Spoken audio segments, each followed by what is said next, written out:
Hoje a gente vai explorar juntos o primeiro capítulo do livro de Ruth, lá na Bíblia. A história começa num momento bem difícil, sabe? É o tempo dos juízes em Israel e uma fome terrível assola a terra de Judá. Por causa disso, uma família de Belém, Elimeleque, a esposa Noemi e os dois filhos Malom e Quilion, acaba saindo de lá. Eles migram para Moabe, uma terra vizinha. Só que as coisas em Moabe já começam com um baque. Logo depois de chegarem, o Elimeleque morre. Imagina, Noemi fica viúva com dois filhos numa terra que não é a dela. E é fundamental a gente entender o peso disso naquela época. Uma viúva ainda mais estrangeira, sem a proteção do marido e longe da sua rede familiar, ficava numa situação de, assim, extrema vulnerabilidade, né? Não era só o luto, era quase um risco social e econômico real. Pois é, bom, a vida continua, né? Os filhos crescem, se casam com mulheres moabitas, Orfa e Ruth. A família permanece em Moabe por mais ou menos uns 10 anos. Mas aí, outra tragédia. Os dois filhos, Malom e Quilion, também morrem. Pensa na situação da Noemi agora. Sem marido, sem filhos. Só restaram ela e as duas noras moabitas. Perda total. Assim, não é só o vazio emocional, que já seria imenso. É perder a segurança, qualquer perspectiva de futuro, a continuidade da família e tudo isso longe de casa. É um cenário de desolação mesmo. Exato. Aí, um tempo depois, Noemi fica sabendo que a fome lá em Judá tinha acabado. Então ela decide voltar para a terra dela, para Belém, e as noras, Orfa e Ruth, começam a viagem de volta com ela. Mas no meio do caminho tem um momento bem forte. Noemi insiste para que elas voltem. Ela diz basicamente: olha, voltem para suas mães, para suas casas. Eu não tenho mais filhos para dar para vocês. Meu futuro é incerto e Deus pesou a mão sobre mim. Ela chega a falar: a mão do Senhor se descarregou contra mim. Nossa, que duro, né?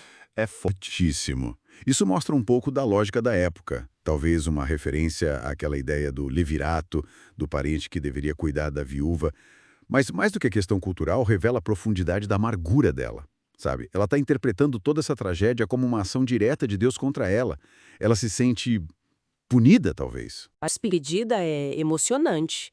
A órfã chora muito, beija a Noemi e, bom, faz o que parecia mais lógico, né? Volta para o povo dela, para a segurança que ela conhecia.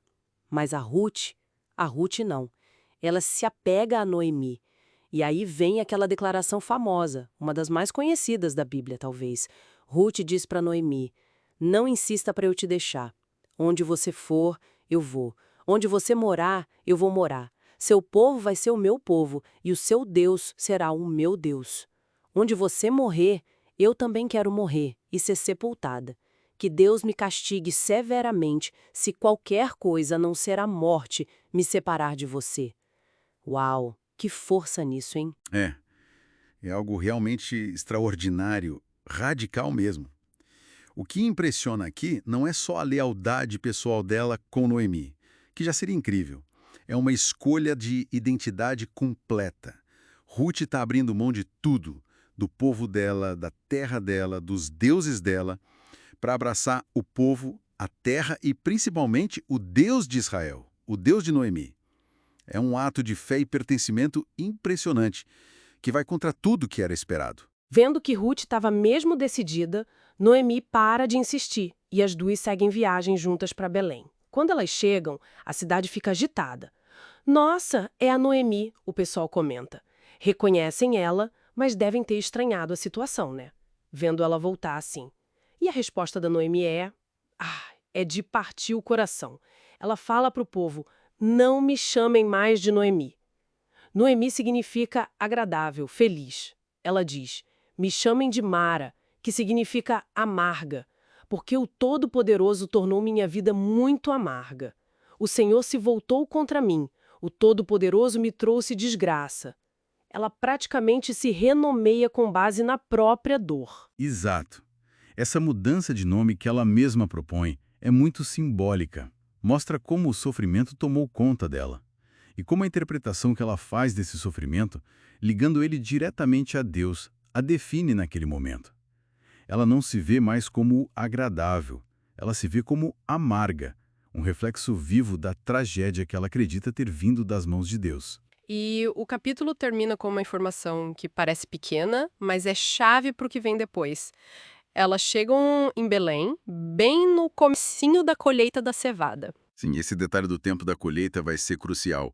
Mas pensando só nesse primeiro capítulo, é impressionante, né? Tanta perda, essa migração, essa dor profunda da Noemi, essa sensação dela de abandono por Deus. E aí, no meio disso tudo, surge essa lealdade radical da Ruth, uma estrangeira. Fica a pergunta, talvez, o que essa conexão humana tão forte, essa escolha quase ilógica da Ruth, nos diz sobre a esperança? Sobre como ela pode surgir justamente nos momentos mais sombrios, quando tudo parece perdido.